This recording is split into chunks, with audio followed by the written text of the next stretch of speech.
Olá, meus queridos irmãos e irmãs, Deus abençoe cada um de vocês. Hoje estamos aqui mais um domingo, domingo do Senhor, e hoje nós estamos celebrando o 24º domingo do tempo comum e vamos ouvir o que Jesus quer nos falar neste domingo do Senhor. O Senhor esteja conosco, Ele está no meio de nós. Proclamação do Evangelho de Jesus Cristo segundo São Lucas. Glória a vós, Senhor. Naquele tempo, os publicanos e os pecadores aproximavam-se de Jesus para o escutar. Os fariseus, porém, e os mestres da lei, criticavam Jesus. Este homem acolhe os pecadores e faz refeição com eles. Então Jesus contou-lhe esta parábola. Se um de vós tem 100 ovelhas e perde uma, não deixa as 99 no deserto e vai atrás daquela que se perdeu até encontrá-la? Quando a encontra, coloca nos ombros com alegria, e chegando a casa reúne os amigos e vizinhos e diz: Alegrai-vos comigo, encontrei a minha ovelha que estava perdida. Eu vos digo, assim haverá no céu mais alegria, porque só um pecador que se converte do que por 99 justos que não precisam de conversão.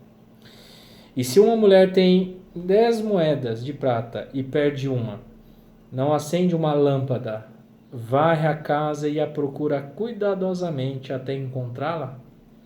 Quando a encontra, reúne as amigas e vizinhas e diz: Alegrai-vos comigo, encontrei a moeda que tinha perdido. Por isso eu vos digo, haverá alegria entre os anjos de Deus por um só pecador que se converte.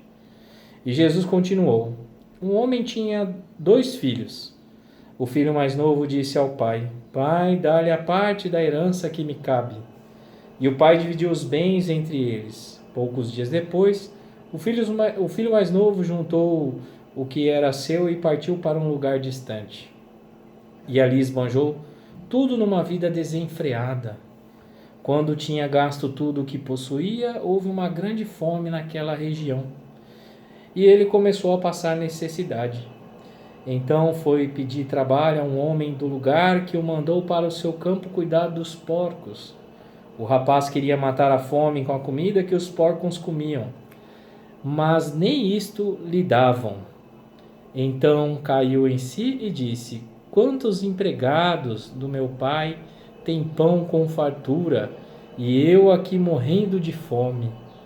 Vou-me embora. Vou voltar para meu pai e dizer-lhe: Pai, pequei contra Deus e contra ti. Já não mereço ser chamado de teu filho. Trata-te como um dos teus empregados. Então ele partiu e voltou para seu pai. Quando ainda estava longe, seu pai o avistou e sentiu compaixão. Correu-lhe ao encontro, abraçou-lhe e cobriu-o de beijos. O filho então disse: Pai, pequei contra Deus e contra ti. Já não mereço ser chamado de teu filho. Mas o pai disse aos empregados: Trazei depressa a melhor túnica para vestir meu filho, e colocai um anel no seu dedo e sandálias nos pés. Trazei um novilho gordo e matai-vos.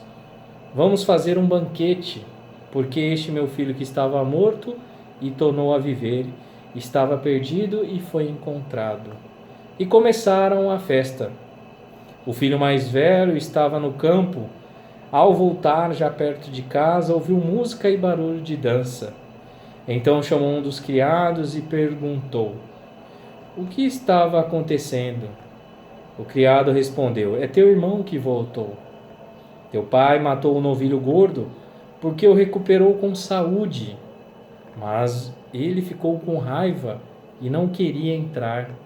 O pai, saindo, insistia com ele.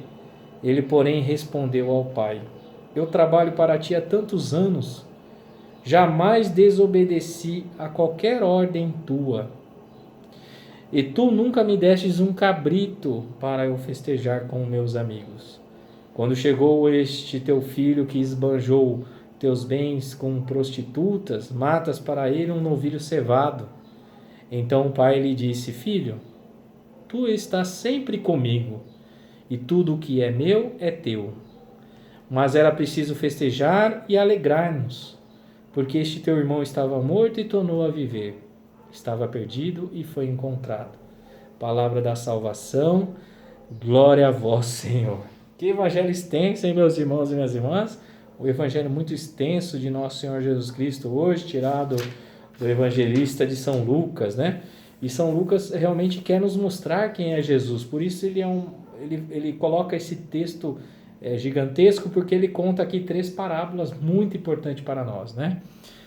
E nós temos que lembrar que nós estamos aí no mês de setembro, mês da Bíblia, né? Será que nós estamos então lendo a Bíblia Sagrada, né? Será que nós estamos não só lendo, mas ouvindo com o nosso coração? Porque nós temos que ouvir, mas ouvir também com o coração, para que possamos não só meditar, mas também praticar a palavra de Deus, né? Então esse mês é dedicado a um pouco mais às leituras da Bíblia, para que possamos ler cada vez mais e entender a palavra de Deus, né? E hoje Jesus cada vez mais mostrando o quanto nos ama, né? Mostrando o quanto Ele quer que nós sejamos salvos. E nós temos que tirar essa imagem de achar que as coisas ruins acontecem porque Deus castiga, né? A gente ouve muitas pessoas falando Deus castiga, Deus está vendo, né? Toma cuidado que Deus está vendo, Deus castiga. Quantos nós fomos criados assim, né? Acabamos tendo uma imagem de Deus do Antigo Testamento, né? Que era um Deus com raiva, um Deus que mandava matar, enfim. Não é isso, meus irmãos e minhas irmãs. Deus é amor, né? Deus nos ama, Deus quer que nós sejamos salvos, independente dos nossos pecados. Deus nos ama. Deus nos mostra a cada dia que Ele quer a nossa conversão. Ele não quer saber o que você fez, o pecado que você fez. Ele quer que você se livre desse pecado, né? Se converta e esteja na casa de Deus. Então eu posso fazer tudo, ter uma vida realmente desenfreada, e depois ir para Deus e Deus vai me perdoar? Sim, vai perdoar, com certeza. Se nós formos à casa de Deus, né, pedir a bênção ao sacerdote, pedir realmente essa confissão, que é maravilhosa, né, quando você pede esse perdão a Deus, né, Deus perdoa. Mas assim, quando nós estamos comungando, por exemplo, né, o pecado existe em nós, né? O pecado é um ato consumado, né? Então a tentação não é pecado. O pecado é quando caímos na tentação. E aí nós vamos ao sacerdote, né? Confessamos e assim retornamos à comunhão. Quando nós estamos doentes, nós procuramos um médico, né? Para tratar da nossa doença. E ali o médico receita o remédio para que você possa tomar, né, para que possa ser curado, né? Assim é Deus com a igreja, né? Quando a nossa alma necessita, nós estamos doentes, estamos necessitando dessa paz, do amor em Deus, nós procuramos a igreja, né? E Deus, através da Eucaristia, é o nosso remédio, né? E esse remédio é a nossa cura, a nossa libertação, porque Deus nos fez libertos, né, do escravo, da escravidão. Ele fez com o livre-arbítrio, né? Então, Deus fez isso para nós. Só que assim, ninguém de nós toma remédio, né, para continuar doente. Então, se nós comungamos a Cristo, né, o corpo de Cristo, não é para continuarmos no pecado. Então, Deus nos mostra o quanto Ele nos ama e conta essa extensão magnífica, né, de 3 parábolas aqui, e eu vou tentar explicar um pouquinho de cada, só para a gente ter uma ideia do amor de Deus por nós, né? Então ele conta a primeira parábola, né, do pastor que tem 100 ovelhas e perde uma, não deixa as 99 no deserto e vai atrás daquela que se perdeu. As ovelhas, elas andam ali em grupo, né, em bando, e é muito fácil uma ovelha se perder do bando, é muito fácil. Se ela vê um morrinho na frente dela, alguma coisa assim, ela tentar desviar, se ela sair do bando, ela já se perde, né? E aí, se a gente colocar isso para a nossa vida do dia a dia, como nós somos frágeis também, né? Por qualquer coisinha nós pecamos, né? Qualquer coisinha a gente já desvia o caminho, né? Principalmente hoje nesse mundo tecnológico aí da internet, é rapidinho, a gente está mexendo assim, aí vê alguma coisinha, um segundo que você vê, você já, opa, o subconsciente já trabalha, você fala mais um pouquinho, quando vê você está vendo tudo, né? Então, é muito fácil desviarmos desse caminho de Deus, né? Assim a ovelhinha também desviou. Mas o que o bom pastor fez, né? Ele deixou as 99 e foi atrás daquela ovelha perdida. Olha o amor, a compaixão desse pastor. E quando ele encontra ela, ele coloca nos ombros com alegria. Quando a encontra, coloca nos ombros com alegria. Ele não foi aquele pastor que quando encontrou a ovelha, ele foi lá, gritou com ela, bateu nela porque ela desviou o caminho e ficou perdida. Não, ele com alegria por ter encontrado, colocou nos ombros e voltou para casa. Meus irmãos, aqui já a primeira parábola, o quanto que Deus, independente do nosso pecado, Ele vai ao encontro nosso. Ele vai à procura, Ele está o tempo todo querendo que nós sejamos salvos. E se nós largamos o pecado e vamos atrás de Deus, Ele nos ama com alegria. Ele quer carregar cada um de nós no braço dele. E aí essa segunda parábola também. E se uma mulher tem 10 moedas de prata e perde uma? Não acende uma lâmpada, varre a casa e procura cuidadosamente até encontrá-la?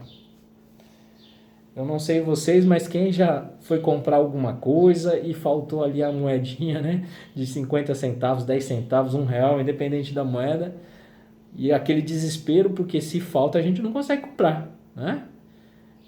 Dependendo, até 5 centavos aí do lugar que você for, a pessoa não deixa passar, né? Então, essa mulher perdeu uma moeda e naquele tempo a moeda tinha uma importância grande, um valor grande, né? E aquela moeda perde e ela faz de tudo até encontrá-la. O que Jesus quer falar através dessa parábola dessa mulher que perdeu a moeda? Uma única moeda, né? Porque assim também Deus, Ele não se aquieta, né? Ele não para. Ele quer o tempo todo tirar a cada um de nós da perdição. A cada um de nós que estamos perdidos, fora do caminho de Deus, Ele quer encontrar. Ele quer a todo momento, custe o que custar, Ele quer tirar nós desse caminho errado. Esse caminho que é a perdição. Jesus hoje nos coloca isso, o quanto nos ama, o quanto ele se preocupa com cada um de nós. Realmente é triste, meus irmãos e minhas irmãs, nós que somos pais, será que nós queremos realmente o mal para o nosso filho? Claro que não. Deus é nosso Pai, né? Deus nos ama. Deus quer que nós sejamos salvos, que nós possamos estar na vida eterna com eles, com todos os anjos, os santos de Deus. Que possamos nos encontrar, né? Acho que chegou o momento já, mais do que o momento, né, de abrirmos esse nosso coração, de pedirmos ajuda ao Espírito Santo, de nós encontrarmos esse caminho de Deus. Largarmos esse pecado, né, esse pecado que nos corrói, esse pecado que caminha conosco.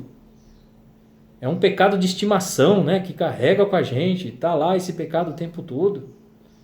Chegou o momento de largarmos isso, participarmos da Eucaristia, participarmos da Santa Missa, queremos respirar as coisas de Deus, né? Não as coisas terrenas.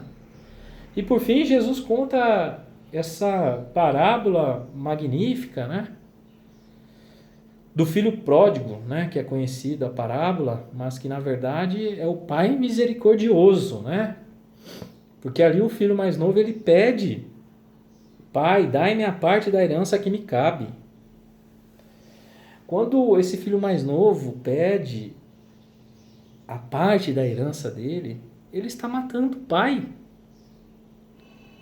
Porque o pai nem morreu ainda, né? E ele pedindo a herança, a parte dele, porque ele queria ir embora. Acho que não é nada mais sofrido para um pai ouvir isso de um filho, né? Me dê a parte que me cabe da herança que eu vou me embora. E esse filho, né, o pai, dá a parte dele e ele vai embora. E ali diz que ele ali esbanjou tudo numa vida desenfreada. Meus irmãos e minhas irmãs, ali esse filho então sai da igreja, desiste do caminho de Deus e ali vai seguir a sua vida e viver uma vida desenfreada, totalmente num caminho terreno, sem Deus, né? Vivendo uma vida infernal, né? Tudo o que é errado ele fez. E diz a palavra que ele esbanjou tudo, né? Chegou a um ponto de ele não ter mais nada, nem amigo, nem nada. Porque naquele momento ele só tinha amigo por causa do dinheiro, depois acabou, né? Acabou a amizade. E ali ele passou a ter fome. Ele passou por situações difíceis, né? E ele queria matar essa fome. Mas nem a comida dos porcos ele conseguiu comer. Então ele pensou, né? Então ele caiu em si e disse: quantos empregados do meu pai têm pão com fartura e eu aqui morrendo de fome? Então ele toma uma firme decisão de voltar para a casa do pai. E dizer, né? Que pai, pequei contra Deus e contra ti, já não mereço ser chamado de teu filho. Então ele quis voltar à casa de Deus, ele quis retornar a Deus. Depois de ele ter feito tudo, realmente ele caiu em si e viu que a vida sem Deus não é nada. Quanto de nós ainda acreditamos, né? Acreditamos que a felicidade está fora da igreja. Porque muitas vezes as pessoas acham que servir a Cristo, estar com Deus, viver na igreja é algo difícil, né? É algo difícil, é como se fosse uma tristeza. Ah, hoje é domingo, eu tenho que ir para a igreja. Como se fosse algo difícil, que fosse algo que nós estivéssemos carregando de dificuldade na nossa vida. De fato, nós temos que parar com isso. Enquanto nós acharmos que a felicidade está fora da igreja, meus irmãos, que Deus tenha misericórdia de nós, né? Porque a felicidade não está fora da igreja, a felicidade está com Deus. Porque se a felicidade estivesse fora da igreja, esse filho não tinha voltado. E esse filho voltou. E aí essa parte magnífica, né? Que Deus, o pai ali, quando avistou esse filho, quando ainda estava longe, seu pai o avistou e sentiu compaixão. Correu-lhe ao encontro, abraçou-lhe e cobriu de beijos. Meus irmãos e minhas irmãs, que coisa bonita. Deus quer nos abraçar, quer nos acolher. Que possamos de fato retornar à casa de Deus. Deus não quer saber do seu pecado. Deus não quer saber o que você fez de errado. Ele quer que você esteja na casa de Deus, né? Ele quer que você seja salvo. Ele quer então que todos nós sejamos salvos, né? E aqui a gente vê assim, né? O pastor foi atrás da ovelha. Olha que importante isso. O pastor foi atrás da ovelha. A mulher foi atrás da moeda, né? O pastor foi atrás da ovelha. A mulher foi atrás da moeda. E o pai não foi atrás do filho. Por quê? Porque Jesus nos mostra aqui então que ele respeita, né, essa decisão humana.